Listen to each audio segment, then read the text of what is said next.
So today sadness has happened. I came out to check on Mrs. Robinson's nest and it looks like it is empty. And I'm guessing that the reason it is empty is that she has hopefully moved the birds.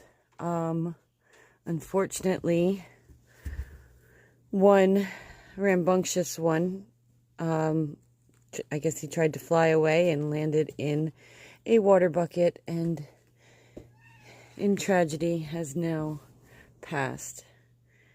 So I'm hoping that Mommy Bird has taken the rest of them and that it isn't for some other reason that they are not here.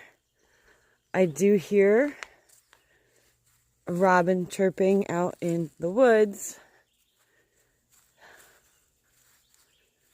but